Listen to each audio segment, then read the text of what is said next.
Bonjour à toutes et à tous, soyez les bienvenus dans ce webinaire dédié à la découverte de KB Access. Je vois que les gens continuent d'arriver. Nous sommes très contents de vous accueillir en ce 10 février.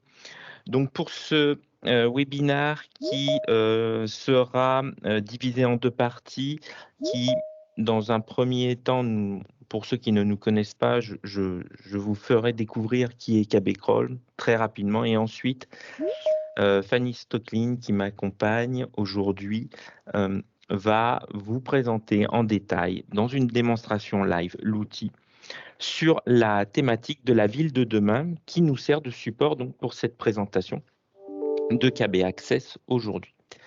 Je vous rappelle que grâce à l'outil, vous pouvez discuter avec nous et poser vos questions en live. On fera bien sûr, durant les exposés, quelques pauses pour pouvoir poser les questions et y répondre pendant la démonstration. Pardon. Voilà, donc nous allons démarrer ce webinaire.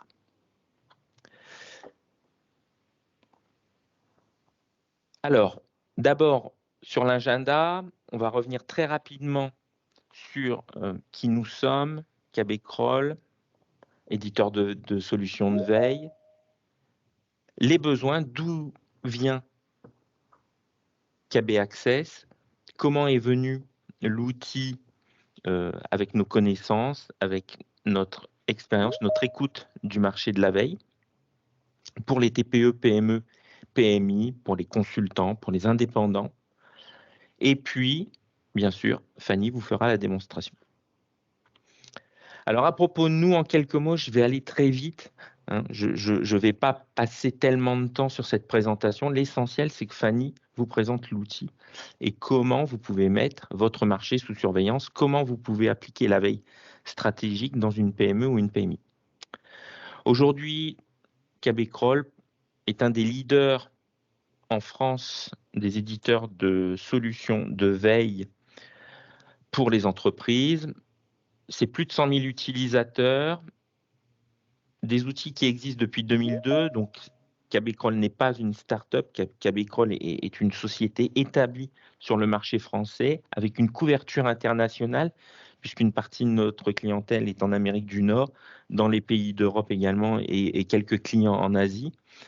Un savoir-faire made in France, parce que nous gérons de la donnée et c'est très important pour vous que vous sachiez que cette donnée, eh bien, elle est stockée uniquement en France, que l'intégralité des développements sont autofinancés, qu'il y a une souveraineté sur nos actifs et qu'aucune des données n'est partagée. Chaque client possède sa base de données dans notre système. Nous sommes propriétaires de notre infrastructure, nous gérons notre infrastructure nous-mêmes, nous investissons sur fonds propres. Voilà, il y a cette souveraineté et ce côté bien sûr rassurant puisque des grandes banques, des grands laboratoires pharmaceutiques font appel à KB Kroll pour réaliser leur veille stratégique, leur veille innovation avec nos outils. Et aujourd'hui, ça représente plus de 400 projets qui sont gérés par la société KB Kroll. Maintenant, on va parler du besoin. C'est quoi la vocation de KB Kroll? C'est apporter au travers de ces outils une réponse qui dans le temps va pouvoir durer, c'est-à-dire quelque chose de pérenne, donc des logiciels qui auront des suites, qui vont être mis à jour, une réponse complète, que vous puissiez aller surveiller tout type de source, une performance, parce que au moment où vous voulez mettre une source sous surveillance, il faut que cette source se mette sous surveillance, bien sûr, automatiquement, selon vos paramètres, de façon régulière et rapidement pour que vous ayez l'information en temps voulu dans vos systèmes. Et donc, avec ces enjeux, on va répondre aux besoins d'intelligence économique et de veille, veille marché, comme je le disais, veille innovation, veille juridique pour certains, veille réglementaire pour d'autres, mais le marché sera sous surveillance, c'est-à-dire les concurrents, voilà, c'est-à-dire les partenaires, les clients et tous ceux qui seront dans votre écosystème. Les territoires aussi, bien sûr. 3 valeurs essentielles à ça, l'efficacité. Une donnée doit être exploitable parce qu'une donnée peut faire partie, même une simple donnée peut faire partie de la stratégie d'une entreprise. Savoir qu'un concurrent va s'implanter parce qu'un permis de construire a été déposé non loin de l'implantation où vous êtes peut totalement changer la vision d'un patron d'une entreprise. Pérennité, bien sûr, parce que on va s'inscrire dans quelque chose de durable. On ne fait pas une veille pour faire une veille, pour savoir ce qu'il y a autour de soi ou pour savoir ce que fait votre concurrent. Non, c'est quelque chose qui va s'établir dans le temps et vous allez pouvoir agir dans le temps en fonction des données que vous allez recevoir pour établir cette stratégie d'entreprise. Et puis l'adaptabilité, parce que on le sait aujourd'hui, il faut adapter les organisations en fonction des données qui arrivent, et Dieu sait qu'il y a des données qui arrivent de partout aujourd'hui. On parle aussi d'infobésité, mais il va falloir réagir à ça. Et puis, il y a aussi le fait, dans l'adaptabilité, c'est que les sites Internet, les sources vont bouger, et tout ça, il va falloir que l'outil le prenne en compte. Alors la problématique, elle est très simple. L'entreprise, elle doit intégrer l'information le plus rapidement possible pour pouvoir agir, pour pouvoir réagir, pour pouvoir s'adapter à son milieu, pour pouvoir convaincre ses partenaires, ses clients, ses prospects du bien fondé de ses produits et pouvoir réagir aux différentes actions de ses concurrents ou de son environnement de marché selon des critères, comme je le disais, bien sûr la concurrence, mais aussi les territoires, la réglementation qui peut influencer sur les décisions à prendre. La réponse, c'est quoi? La réponse, c'est de réaliser une veille de son marché, de ses concurrents, bien sûr de ses clients, parce que il peut être important de savoir pour certaines entreprises qui dépendent de marché, de savoir comment les clients se comportent et quelle est la santé financière de son client, savoir si les marchés vont être renouvelés. Si votre client a une décision stratégique de modifier son plan de fabrication, peut-être qu'il ne va plus acheter une machine chez vous, il va peut-être changer de technologie. Voilà, tout ça, il faut le savoir, tout ça, il faut l'anticiper et pouvoir développer son business ou alors le relancer. Et la relance a été un point important dans les mois qui ont précédé. Alors, KB Access, on s'adresse à qui? On s'adresse aux petites et moyennes entreprises, aux consultants indépendants. On verra après la démonstration les offres qui sont faites et les formules qui sont faites pour KB Access. Pourquoi? C'est, comme on l'a dit, une vision complète du marché, alimenter une stratégie d'entreprise, réagir et engager des actions en fonction des informations qui vont arriver. Comment? Bien sûr, Fanny va vous le démontrer. On va aller capter de l'information, on va donner de la valeur à cette information, parfois en la transformant, parfois en la distribuant. Elle vous montrera ça. Et puis, ça va donner de la valeur à votre entreprise parce qu'une entreprise qui connaît son marché, qui sait comment réagir, est une entreprise qui saura s'adapter et qui donnera de la valeur à ses produits. Et donc, l'entreprise aura plus de valeur. Voilà. Je ne vais pas aller plus loin. C'est un résumé de où vient KB Access, comment on en est arrivé là, pourquoi des produits premium de KB Kroll, on en est arrivé à KB Access. C'est pour que tout le monde puisse bénéficier de la veille, et on le verra, à un prix réduit. Je vais passer donc la parole à Fanny, qui va maintenant vous faire la démonstration de KB Access. Fanny, c'est à toi. Merci Arnaud. Alors, effectivement, nous allons voir ensemble ici cet outil KB Access par le prisme du sujet de la ville de demain, qui nous permettra donc d'examiner l'entièreté des fonctionnalités de KB Access et de comment mettre en place une veille avec cet outil qui, vous le verrez, est simplissime. Ici, donc, vous le voyez sur mon écran, nous sommes sur ce qu'on pourrait appeler le bloc de veille, sur ce que vos lecteurs pourront visiter. Évidemment, tout ceci donc est le fruit de quelques paramétrages qu'on va voir ensemble, de comment est-ce que je suis arrivée à ce rendu. On y retournera tout à l'heure, mais c'était juste pour vous faire ce petit aperçu et on va voir tout de suite comment est-ce que ce bloc de veille, sur lequel on peut consulter donc toutes les informations publiées, a été construit.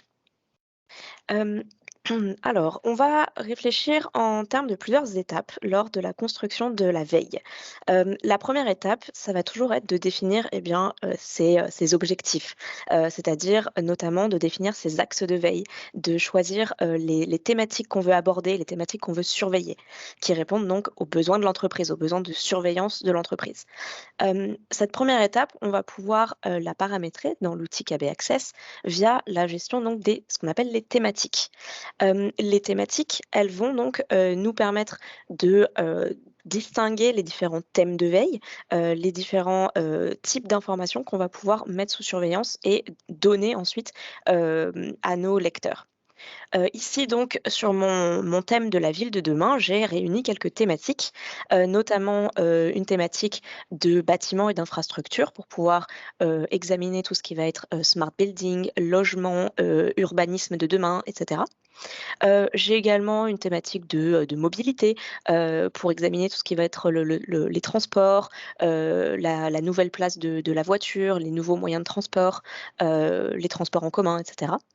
Et puis on peut également retrouver donc, d'autres thématiques, par exemple, mode de vie, tout ce qui va être donc, la consommation, l'évolution des nouveaux types de consommation, l'emploi, les transformations des modes de vie et cetera. Hem On peut rajouter donc, un certain nombre de thématiques. Ici, on peut très bien en créer une ensemble.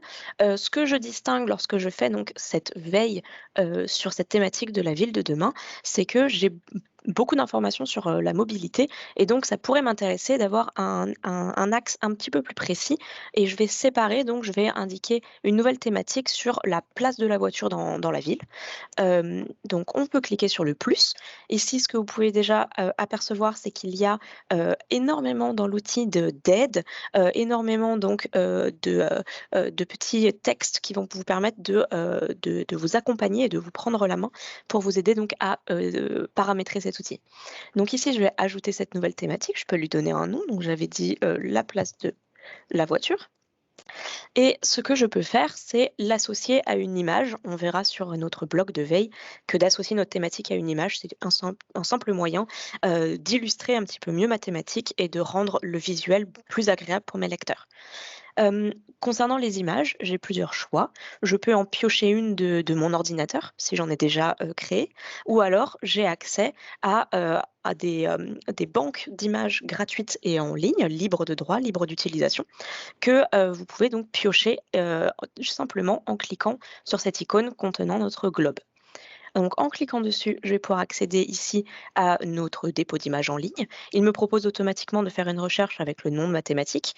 Alors ici, je vais uniquement choisir voiture et je vais pouvoir choisir, l'une des images proposées. Alors prenons celle-ci et enregistrer donc ma nouvelle thématique.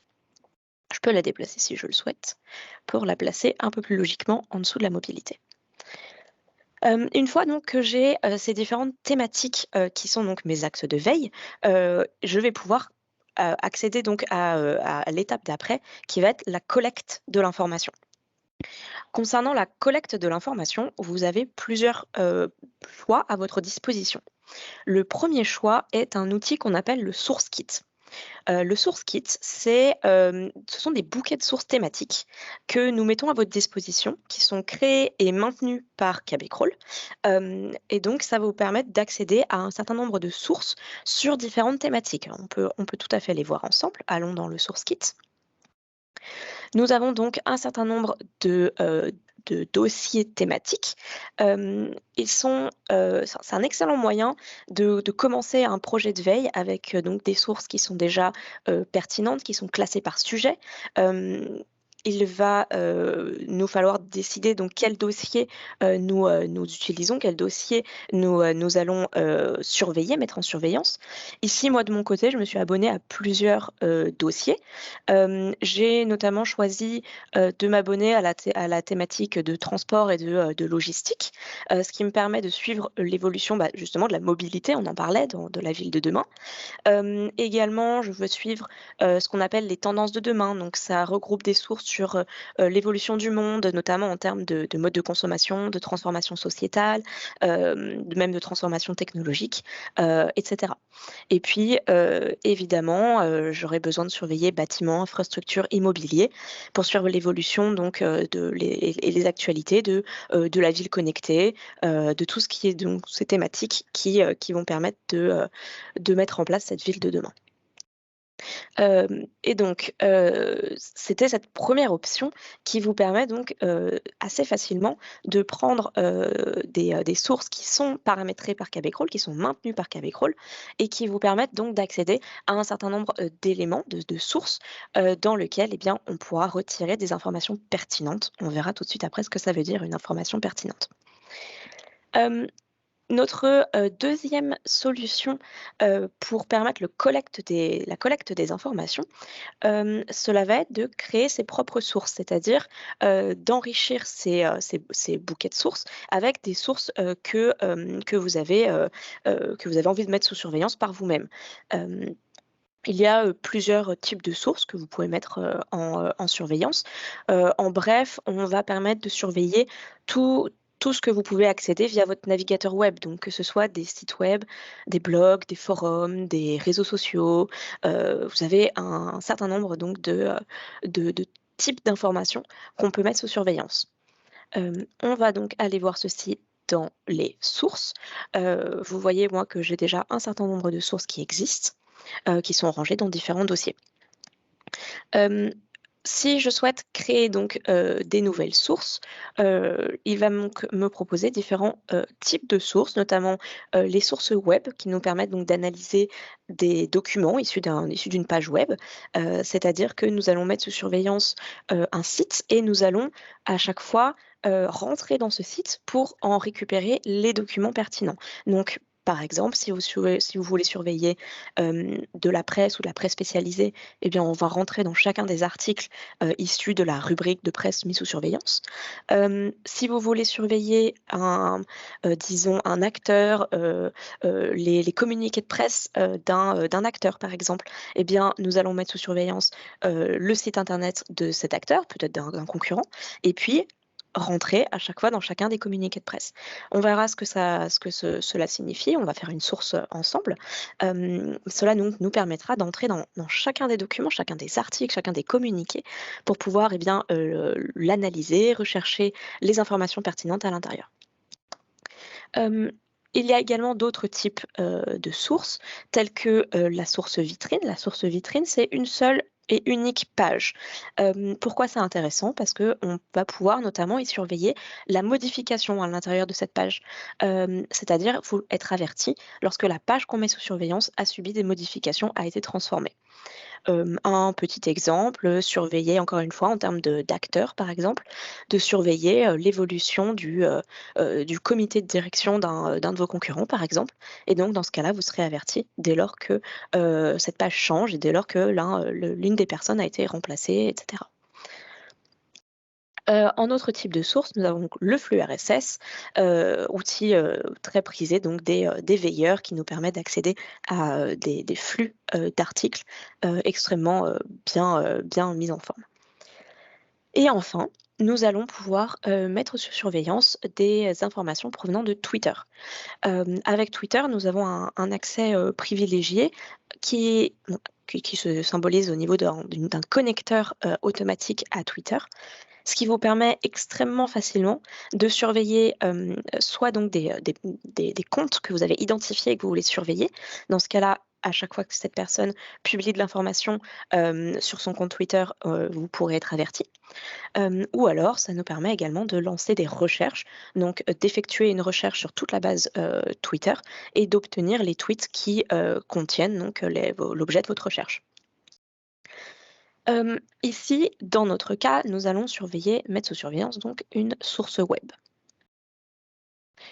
Encore une fois, ici, nous sommes sur, ce qu'on appelle un workflow. C'est-à-dire que, on va suivre les différentes étapes de création de la source et l'outil va vraiment nous prendre par la main, nous demandant à chaque étape, d'effectuer les différentes actions nécessaires et je pourrais ensuite passer à l'étape suivante, au moyen donc de ce workflow, en appuyant donc sur les différents boutons d'avancement, de ces différentes étapes.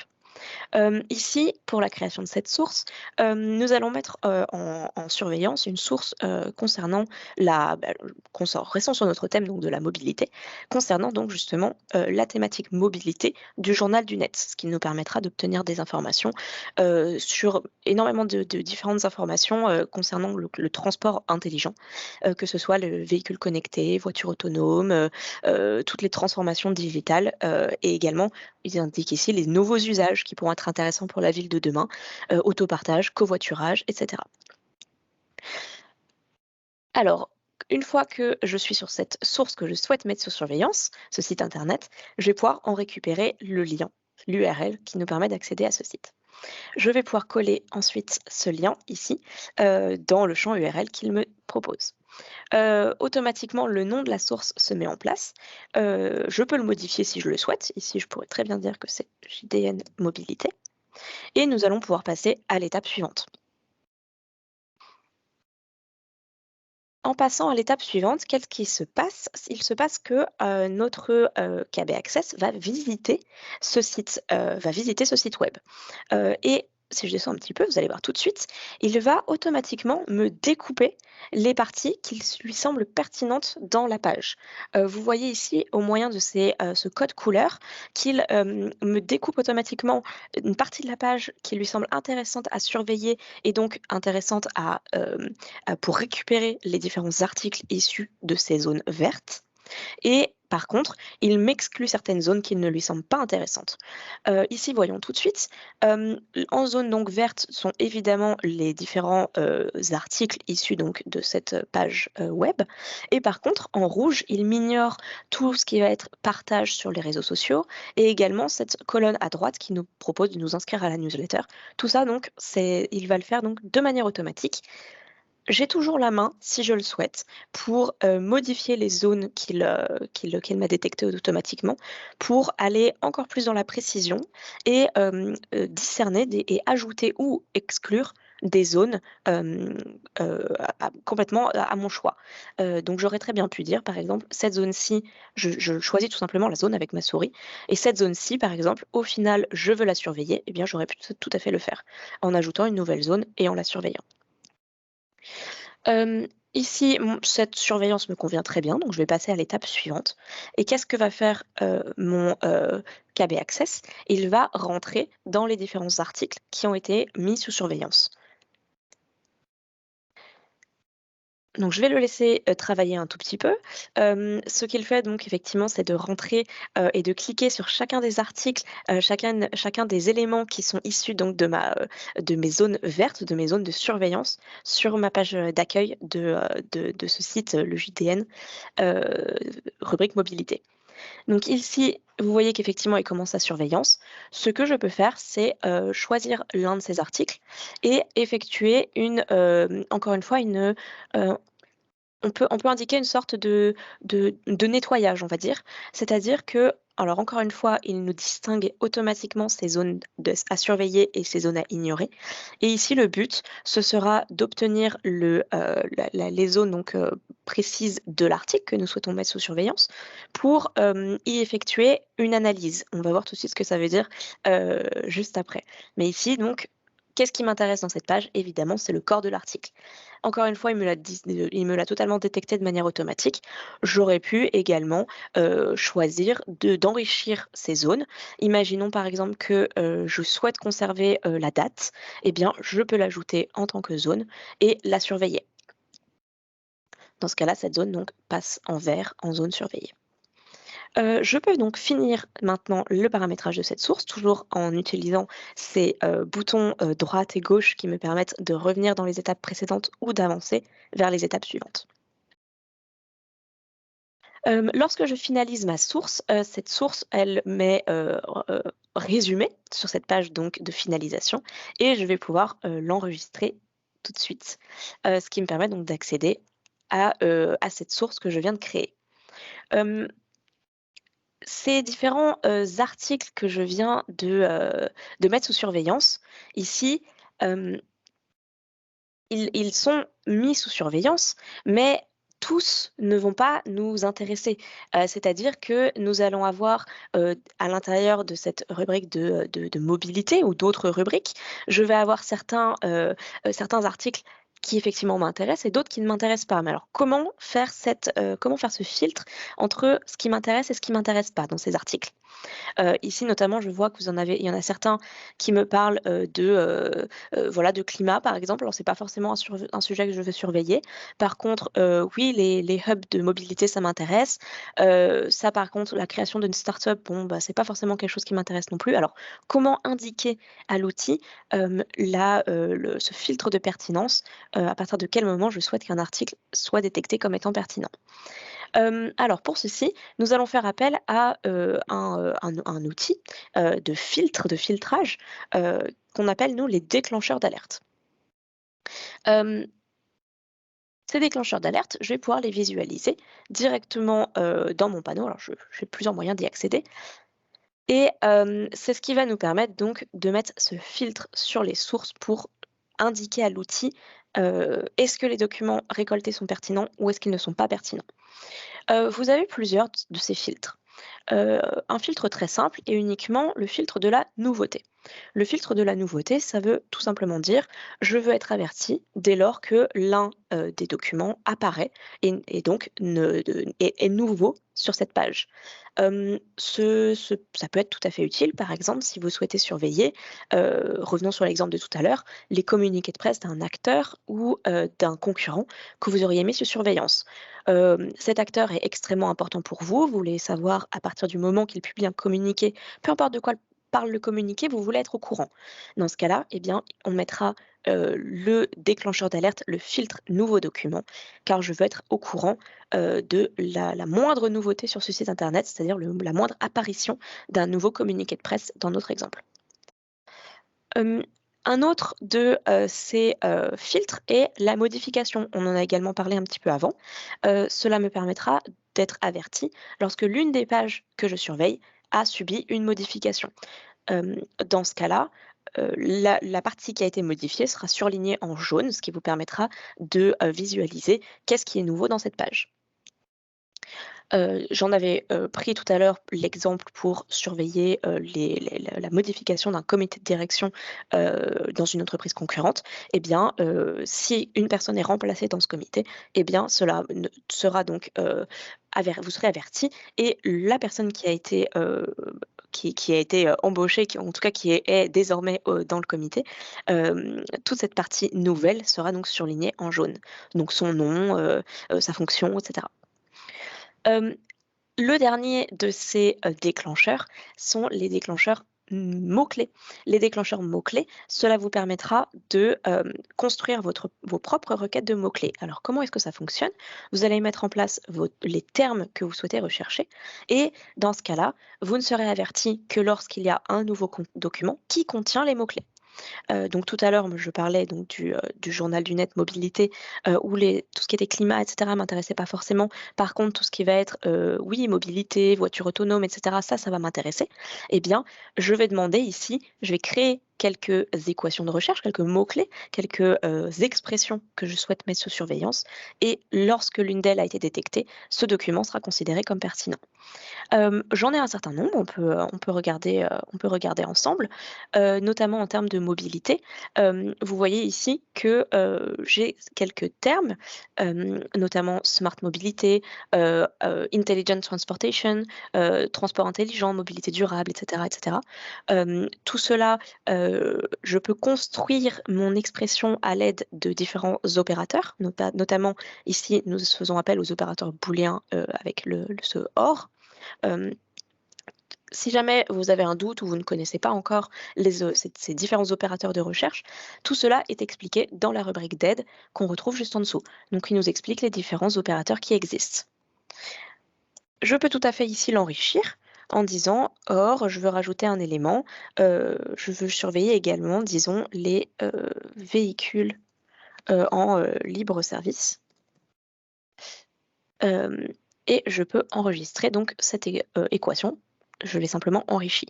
Hem je passe vite, mais tout cela est extrêmement, vous pouvez faire des choses très précises, notamment, ici nous sommes sur une équation qui est un petit peu plus précise avec, une demande d'innovation et associée à l'un des termes, de cette liste, entourée par des OR.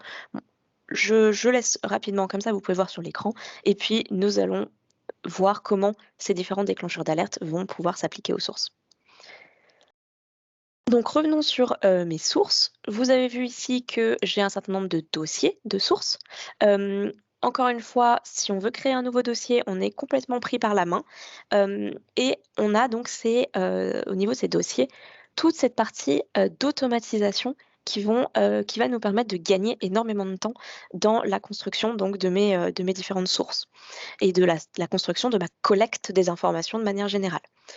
Créons un dossier rapidement ensemble, comme ça vous allez pouvoir voir comment ça fonctionne. Alors premièrement, il me demande le nom de mon dossier. Toujours j'ai ces petites aides, hein. Vous voyez que si je passe, la souris sur, ces différents, grandes étapes, je vais pouvoir en avoir les descriptions. Donc ici, je vais l'appeler mobilité, j'ai déjà une rubrique mobilité, mais c'est uniquement heu, pour le construire avec vous. Donc mobilité. Passons à l'étape suivante et là, il me demande donc les sources étant contenues dans ce dossier, hem, quels sont les déclencheurs d'alerte que vous voulez leur appliquer? Et bien là, je vais pouvoir indiquer donc le déclencheur que je viens de créer, enfin que je viens d'enrichir mobilité. Encore une fois, si je passe ma souris dessus, il me rappelle quelle est, mon expression et puis je peux très bien indiquer véhicule et puis, également infrastructure routière, tout ça va très bien dans la mobilité. Avançons. Il me demande ensuite le lien avec la thématique. Donc les thématiques sont les thématiques que nous avons vues juste avant et ici, ça nous permet donc cette automatisation qui, va nous permettre de gagner énormément de temps puisque dès lors que, un article, ou un document quel qu'il soit a été détecté, et contient bien les bons mots-clés que je cherche, eh bien je peux demander, à ce qu'il soit automatiquement classé, rangé dans la bonne thématique. Ici, nous sommes dans la mobilité, donc je demande à ce que tous les documents pertinents provenant des sources de ce dossier soient classés dans mobilité. Et dernière étape, je vais demander la planification. Donc la planification, c'est ce qui va nous permettre de faire la récurrence de la surveillance. Euh, Automatiquement, il me propose une surveillance la nuit, ce qui me convient très bien. J'aurais pu le modifier pour l'enrichir. Un petit aperçu de ce qu'il se passe lorsque nous avons bien les déclencheurs d'alerte. Eh bien ici, de manière automatique, j'ai trouvé que ce document était pertinent. Pour comment je le vois? Parce qu'il est highlighté en bleu clair et je vois qu'il y a des mots-clés qui ont été trouvés. Multimodalité dans ce cas-là. Si je descends un petit peu, d'autres ont été trouvés. Ici, multimodalité et puis vélo en libre service a été trouvé 4 fois dans ce document-ci. Je peux cliquer dessus pour en avoir l'aperçu et je vois où est-ce que les termes ont été trouvés. Une fois donc que cette récolte est faite, elle est faite de manière totalement automatique puisqu'on a mis cette planification qui fait que, cette source est surveillée toutes les nuits. Moi, en tant que veilleur, en tant que personne qui va faire la curation des informations, eh bien, je vais pouvoir traiter mes articles provenant de la collecte. Allons les voir donc dans le menu des articles. Ici, donc dans le menu des articles, j'ai un certain nombre de documents, qui arrivent, qui sont ici et notamment, je vais pouvoir retrouver, mes différentes informations qui proviennent de ma source, mobilité. Telles que là, ici, juste ce qu'on vient de voir, les hubs, nouveaux carrefours de mobilité, les vélos en libre service. Je vais pouvoir donc traiter ces différentes informations. Je peux uniquement cliquer dessus, ce qui me permet de les ouvrir. Je peux les consulter, et je vais pouvoir voir que automatiquement cet article a bien été classé dans la bonne rubrique. Ici, je gagne du temps. Si j'identifie qu'il y a une autre thématique qui pourrait être intéressante, telle que les modes de vie, par exemple, parce qu'effectivement, là, on peut très bien imaginer que tout ce qui va être l'implantation du vélo dans les villes peut être donc l'évolution des modes de vie. Si je ne veux pas, je peux tout à fait l'enlever.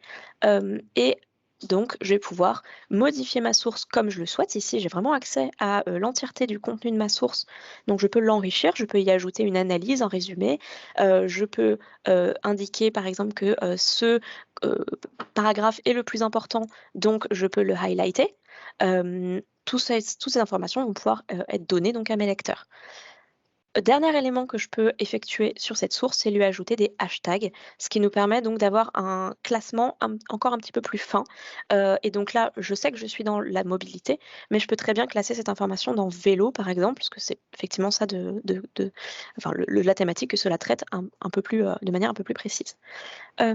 Publions donc cet article. À partir du moment où il est publié, il sera visible par mes lecteurs sur le blog de veille qu'on a vu tout à l'heure et qu'on reverra dans un instant. Un autre élément que je voulais vous montrer, c'est qu'ici, j'ai traité des articles qui proviennent de la collecte automatique. Ce que je peux faire également, c'est enrichir mes informations avec d'autres articles. C'est-à-dire, je peux importer des articles ou même créer des articles à partir de rien, à partir uniquement de ma propre rédaction. Donc, dans ce cas-là, je peux demander à créer un nouvel article. Et ici, il me propose donc d'importer un article. Importer un article, cela donc sera l'import d'un article trouvé sur le net. Ici, j'ai trouvé effectivement un article qui, encore une fois, m'intéresse. Je peux donc récupérer son URL, la coller dans l'import. Et automatiquement, vous voyez que tout cela m'a découpé les différentes informations provenant donc de cette page web. J'ai le titre de l'article qui est automatiquement récupéré, sa source, le lien, son image et évidemment son corps de texte. Encore une fois, je peux totalement le modifier, l'enrichir ou passer à l'étape suivante pour choisir ses thématiques. Mobilité, ses hashtags, ici ce serait plutôt voiture ou d'ailleurs, j'avais créé quelque chose de plus précis qui était la place de la voiture. Donc, je vais plutôt le mettre dans la place de la voiture. Ici, c'était plus thématique. J'ai ajouté un hashtag et je peux enregistrer donc cet article. J'ai la prévisualisation de cet article qui m'est rappelée, sa thématique, son hashtag, et je peux la publier publier cet article pour qu'il soit visible par mes lecteurs.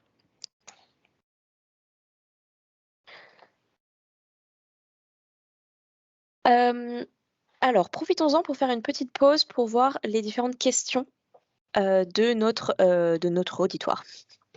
Alors, oui, alors on a pas mal de questions.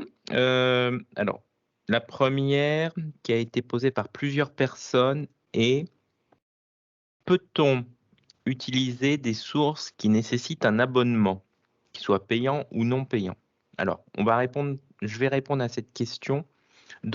Pour d'autres questions, c'est Fanny qui vous répondra.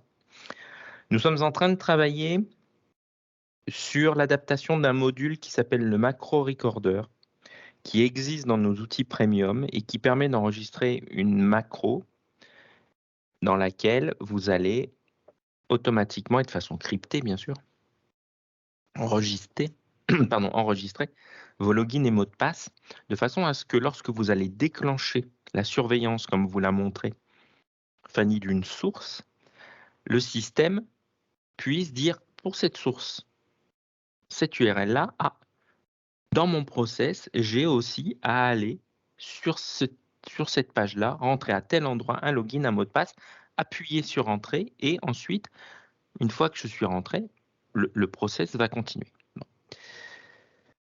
C'est un outil qui existe sur le KB Suite, c'est-à-dire la suite premium de KB Crawl, mais qui n'existe pas aujourd'hui, qui n'est pas disponible sur KB Access. Pourquoi? Parce que au démarrage du produit, nous n'avons pas mis ce module, parce que toutes les fonctionnalités que vous retrouvez dans KB Suite ne sont pas accessibles, bien sûr, dans KB Access, mais surtout parce que nous sommes en train d'étudier et de mettre en R&D un système qui ne sera plus un module qui viendra s'ajouter sur votre ordinateur, mais un module qui va être embarqué directement dans le système.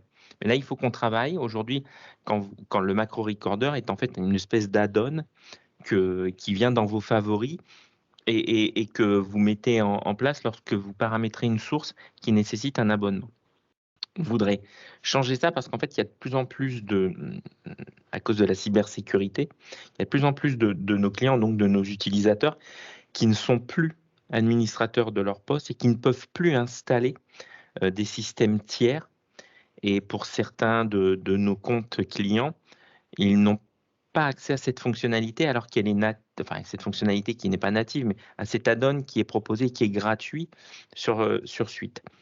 Donc, on est en train de travailler dessus, ça va venir. On espère pouvoir intégrer ça cette année sur KB Access et faire une évolution. Mais c'est vrai qu'aujourd'hui, on n'a pas la possibilité de traiter des sources qui nécessitent un abonnement avec KB Suite. Voilà. Autre question. On va rester sur les sources, Fanny. Est-ce que... alors, j'ai une question un petit peu plus précise technique, j'y reviendrai après. Peut-on paramétrer la veille pour des appels d'offres de marché public sur des segments de marché précis? Oui, bien sûr, ça pose pas du tout de problème. Dans ce cas-là, il suffira donc de récupérer, le lien, contenant donc ces différents appels d'offres et puis de les mettre en surveillance. L'outil se chargera de cliquer dans chacun des appels d'offres. Et puis, on peut aussi aller surveiller tout un tas de bases, on peut le dire aussi, qui sont des bases publiques sur lesquelles on va pouvoir avoir accès à des thématiques d'appels d'offres, mais pas forcément des appels d'offres. On peut aussi élargir à d'autres bases de données. Tout à fait. Ensuite, j'ai une question qui est le nombre de rafraîchissements. Alors, combien de rafraîchissements peut-on programmer par jour pour une source donnée? Alors sur, le KB Access, nous avons, le droit à 2 planifications. Donc, nous allons mettre c'est à vous de choisir les plages horaires de ces planifications, mais effectivement, il y aura une surveillance, soit quotidienne, soit bi-quotidienne si vous avez choisi de mettre en place ces 2 rafraîchissements. Après, effectivement, c'est à vous de choisir si vous voulez un rafraîchissement le matin, puis un l'après-midi, ou si c'est un la nuit, un le midi. Vous choisissez ces plages, il y aura 2 rafraîchissements par jour. Alors, une autre question qui n'est pas liée avec les sources, je reviendrai après sur les sources. Le bloc de veille, donc la partie accessible en lecture, cette page, donc ce bloc, peut-il être intégré au bloc public de l'entreprise sous réserve que les contenus récoltés soient en accès libre, évidemment? Alors aujourd'hui, enfin, est-ce que vous voulez répondre, Arnaud? Non, non, vas-y, vas-y, vas-y. Alors, aujourd'hui, le bloc de veille, il est contenu dans cet outil. Il est accessible via une URL, via cet outil KB Access. Aujourd'hui, c'est pas quelque chose que vous pouvez intégrer dans un autre, outil.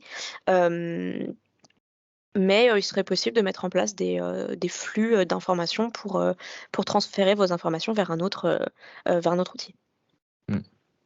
L'outil KB Access étant dédié essentiellement aux petites et moyennes entreprises, c'est vrai qu'il n'a pas certaines fonctionnalités qu'on retrouve sur KB Suite, la suite premium, comme les sorties de flux XML, comme l'API, qui permet de dialoguer facilement. Il y a un petit développement des DSI avec d'autres systèmes et sans passer par des connecteurs dédiés. C'est beaucoup plus simple. C'est vrai que là, aujourd'hui, c'est pas natif, mais comme le dit Fanny, on pourrait très bien avoir une possibilité d'avoir un flux et d'aller récupérer des données du blog sur un autre système. J'ai une question un petit peu technique qui concerne les codes de la requête, savoir si on peut les indenter. Alors indenter, pour ceux qui ne sont pas techniciens, c'est-à-dire c'est créer un retrait de façon à ce qu'une ligne soit plus lisible. Non, aujourd'hui, les requêtes, si tu peux revenir sur Oui, tes bien sûr. requêtes de mots-clés, Fanny. Aujourd'hui, nous avons une colorisation syntaxique, ce qui nous permet d'obtenir des couleurs automatiques, notamment, alors si je reviens sur ceux-ci qui avaient deux opérateurs booléens, enfin deux opérateurs différents booléens, nous avons donc les opérateurs qui sont donc bien chacun dans une couleur. Nous avons les parenthèses également qui nous permettent donc bien structurer cette requête, qui sont également dans leur propre couleur pour bien visualiser où sont donc ces parenthèses. Nous avons d'autres éléments ici de coloration, mais effectivement, il n'y a pas d'indentation automatique.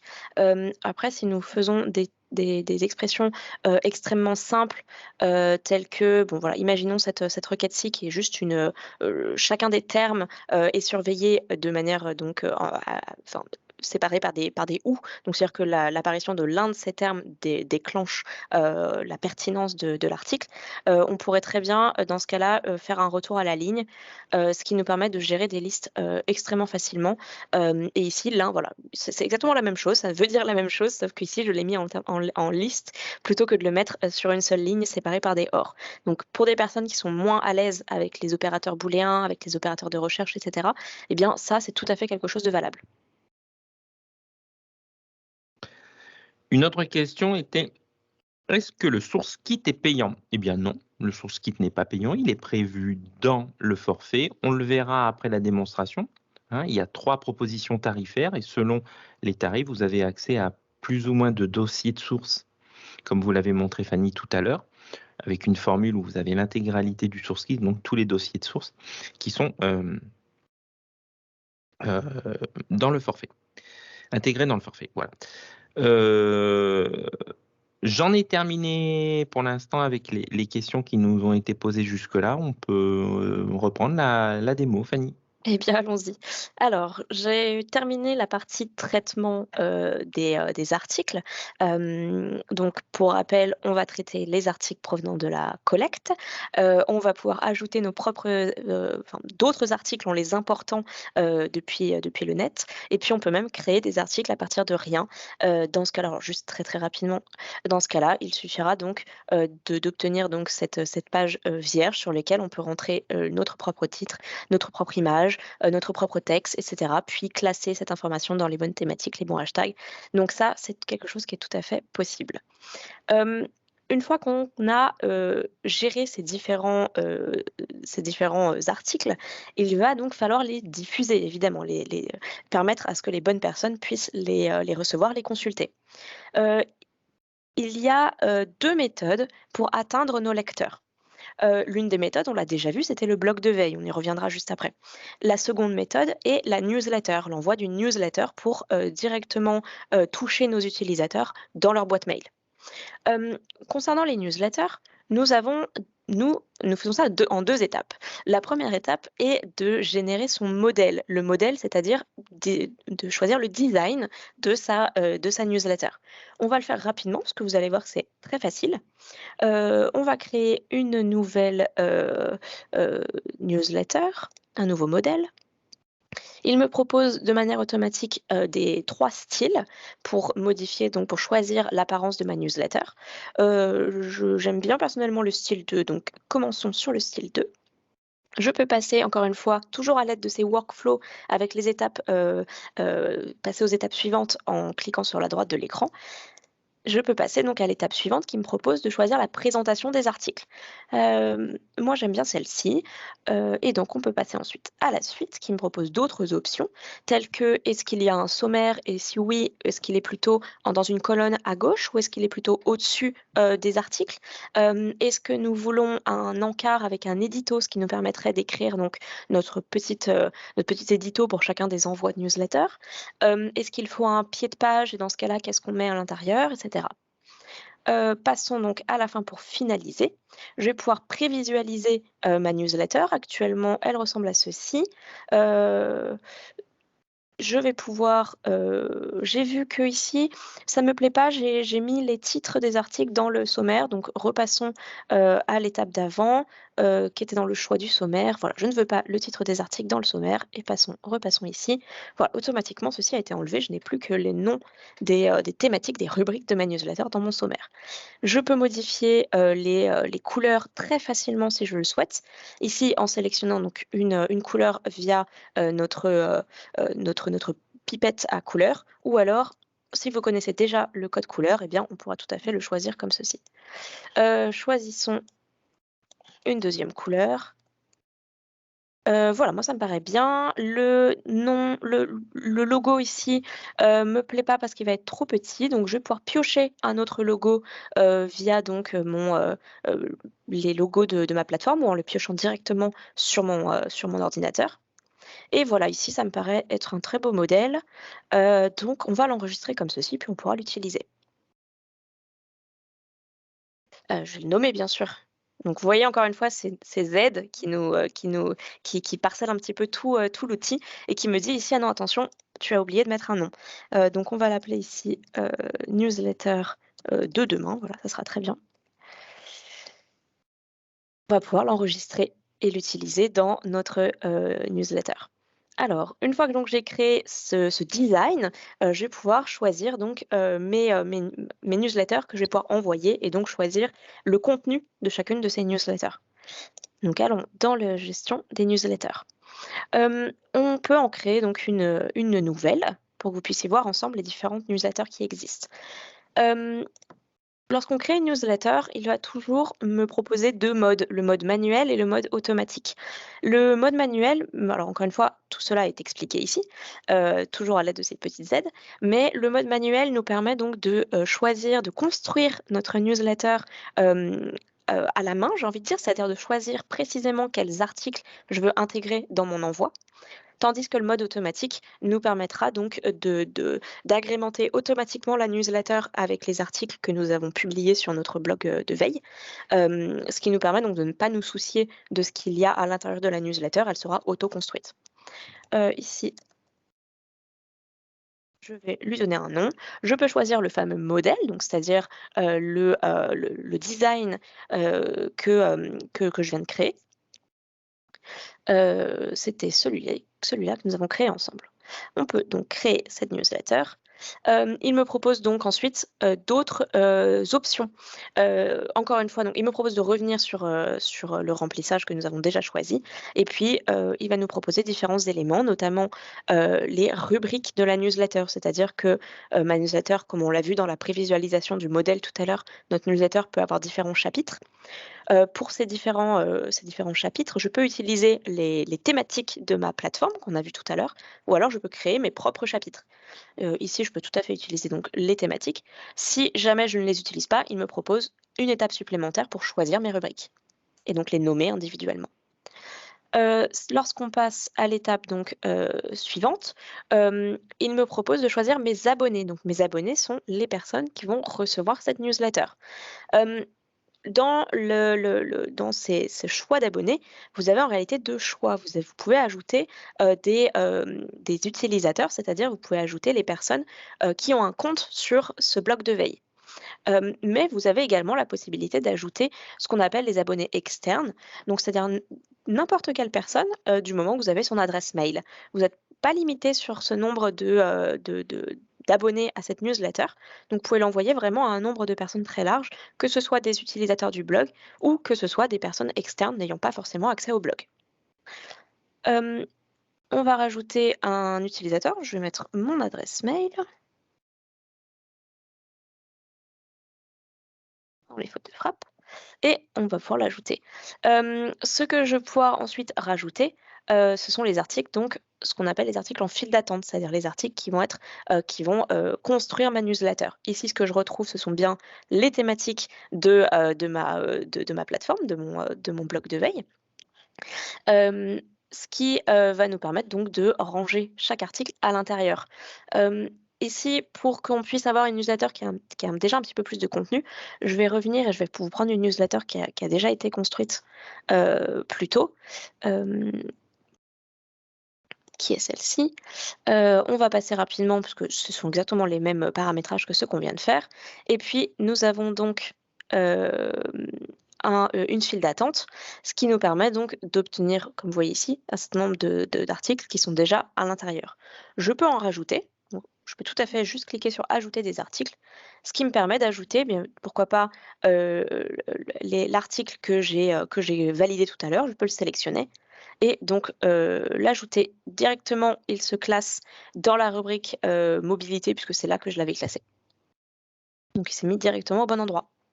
Une fois que je suis satisfaite de cette sélection, je vais pouvoir valider la newsletter, ce qui me permet de vérifier son apparence. Ici, j'ai fait exprès de choisir un autre modèle, comme ça vous pouvez voir un autre type de design qu'il est possible de mettre en place.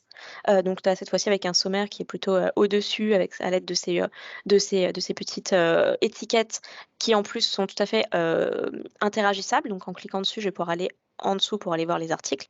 Et puis, un élément qu'on n'avait pas fait tout à l'heure, je peux tout à fait rajouter mon propre texte. Donc ici, voilà, je l'indique, explorer le thème de la ville de demain, etc. Donc voilà, pour donner un petit peu envie aux personnes d'aller sur le blog et de consulter les articles. J'ai donc généré cette newsletter. Je peux choisir maintenant sa date d'envoi. Donc je peux préparer son envoi pour n'importe quand, c'est-à-dire je peux très bien le préparer pour demain matin ou pour qu'il s'envoie lundi matin. Ou alors je peux choisir de l'envoyer immédiatement. Évidemment, j'aurai accès également à un historique. L'historique qui me permettra de consulter toutes les newsletters qui ont déjà été envoyées par ma plateforme. Enfin, on va pouvoir voir la dernière méthode, enfin la deuxième en tout cas méthode de diffusion, qui est donc ce fameux bloc de veille. Donc j'ai ces deux choix. Je peux envoyer les articles via donc des newsletters pour toucher directement chaque utilisateur, et je peux évidemment publier mes articles sur le bloc de veille pour que les personnes puissent s'y inscrire et surtout s'y connecter pour pouvoir consulter les articles. Donc on retrouve en fait les deux méthodes de diffusion, les deux méthodes de communication push et pull, hein, évidemment. Ce bloc de veille, on va y revenir tout de suite. Un petit élément dont j'ai pas trop parlé, mais ce bloc de veille, il est sécurisé, c'est-à-dire que toutes les personnes ayant un accès sur le bloc de veille, que ce soit des veilleurs ou que ce soit des lecteurs, ils ont un login et un mot de passe, et évidemment donc ils pourront s'y connecter uniquement s'ils ont un compte et bien un login et un mot de passe. Avec ce login et ce mot de passe, ils peuvent se connecter au portail de veille sur le web, comme là on est actuellement, ou ils peuvent se connecter aussi via l'application mobile. Là, je ne pourrais pas vous la montrer parce que ça va être un petit peu compliqué de partager l'écran de mon téléphone avec vous, mais on peut effectivement consulter les informations directement via l'application mobile, ce qui permet aux lecteurs donc d'avoir accès à la veille vraiment n'importe où, de manière totalement justement de manière totalement mobile. Donc, que peuvent faire nos lecteurs? Ils vont pouvoir consulter chacun des articles que nous avons publiés. Je peux cliquer sur un article, en lire le contenu, voir qu'effectivement, on a bien le highlight qu'on avait mis en place tout à l'heure. Ils peuvent consulter, donc voir ici que cet article parle de mobilité et le hashtag vélo. Ils peuvent, s'ils le veulent, transformer cet article en PDF pour le conserver, le mettre de côté, ou ils peuvent également le partager. C'est-à-dire que le partager, automatiquement, ça construit un mail qu'il pourra partager à la personne qu'il souhaite, et en indiquant, voilà, cet article pourrait vous intéresser. Il peut enrichir ceci en disant, voilà, bonjour, j'ai pensé que cet article était intéressant parce que. Évidemment, les lecteurs pourront aussi naviguer dans les différentes thématiques. Si je vais dans la rubrique donc de mobilité, je vais pouvoir consulter tous les articles concernant la mobilité. Et je peux également faire des recherches. Donc si je fais une recherche ici, n'importe quoi, disons pollution. Ça va me permettre donc de consulter tous les articles qui parlent de pollution ou qui ont même le hashtag pollution pour certains. Pour revenir un tout petit peu sur cette facilité d'utilisation du KB Access, je voulais vous pointer le fait que sur sur chacun des panneaux du KB Access, nous avons accès à ce petit icône juste au-dessus qui apparaît avec un nombre. Alors généralement, ça va être 1, 2, peut-être 3, qui nous indique qu'il y a des guides, qu'il y a des tutos qui nous permettront donc de mettre en place notre veille de manière totalement aidée, guidée. Donc ces tutos, je vais vous montrer par exemple ici, nous avons donc idem, non pas un mais 2 tutos sur cette page-ci. Et si je clique donc sur ces guides, cela me permettra de visualiser que dans cette page, il y a 2 guides. Construire sa veille avec des sources personnalisées et puis même pour aller plus loin dans les sources personnalisées. Ce sont des vidéos que vous pouvez donc consulter, qui vont vous prendre pas à pas pour tout vous montrer. Nous avons à chaque fois une voix off qui vous explique qu'est-ce qu'il faut faire, à quoi servent chacune des fonctionnalités. Et puis, si jamais vous voulez retrouver tous ces guides, ils vont apparaître dans ce menu support tout en bas ici. Et nous avons donc un espace de guide. Et en cliquant dessus, je vais pouvoir retrouver l'intégralité des guides. Et notamment, ils sont structurés, organisés en différentes étapes pour vous prendre par la main. Alors, les étapes, ça va être exactement celles qu'on a vues ensemble. Je vous ai pris par la main de la même manière. Donc, l'étape 1, les thématiques, construire sa veille avec le source kit, avec des sources personnalisées, les articles, les newsletters, etc. Les 2 seules petites choses que nous n'avons pas vues, ce sont les modules d'apparence et d'utilisateur. Alors, juste très très rapidement pour que vous sachiez que ça existe. Le module d'apparence nous permet de gérer l'apparence justement de notre bloc de veille, c'est-à-dire quel logo je veux mettre en place ici, est-ce que je veux mettre une bannière et quelle image ici, quelle couleur je veux mettre en place ici, c'est pour ça qu'il y a ce bleu qui apparaît un petit peu partout, qu'est-ce que je veux mettre dans mon menu. Ici, moi, j'ai demandé à ce qu'il y ait une page qui apparaisse pour indiquer qui sommes-nous, qui est une page que je peux construire pour indiquer voilà qu'est-ce que c'est, pourquoi vous êtes là, etc. Et donc tout ça, ça pourrait être construit via le module d'apparence. Et puis, évidemment, vous aurez la main pour gérer dans le module d'utilisateur qui sont les personnes qui ont accès à votre bloc de veille et est-ce qu'ils sont uniquement lecteurs ou est-ce qu'ils sont veilleurs et donc ils auront accès avec vous à la construction des sources, la construction des thématiques, des newsletters, etc. J'ai terminé donc ici cette démonstration des fonctionnalités de KB Access. J'espère que cela vous donnera donc un overview des différentes fonctionnalités qui existent dans cet outil, que vous voyez est extrêmement complet et extrêmement simple en même temps. Nous pouvons prendre quelques questions si vous en avez. Alors oui, merci Fanny. Merci et bravo pour cette présentation qui était très complète. Oui, il y a des questions. Alors, une question avait été posée et je la redonne pour ceux qui ne regardent pas le chat. Bien sûr, on peut envoyer la newsletter en dehors de l'organisation. On peut inscrire n'importe qui. C'est pas un problème. De même, les accès au blog de veille qui est encore à l'écran, si c'est pour quelqu'un qui est extérieur à votre organisation, vous pouvez très bien intégrer son login et la personne aura un mot de passe qu'elle choisira.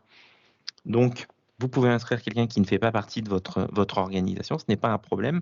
Comme l'a très bien dit Fanny, notre infrastructure est sécurisée. Alors, bien sûr, nul n'est invulnérable face aux attaques aujourd'hui, mais pour l'instant, ça n'est jamais arrivé, il faut le dire.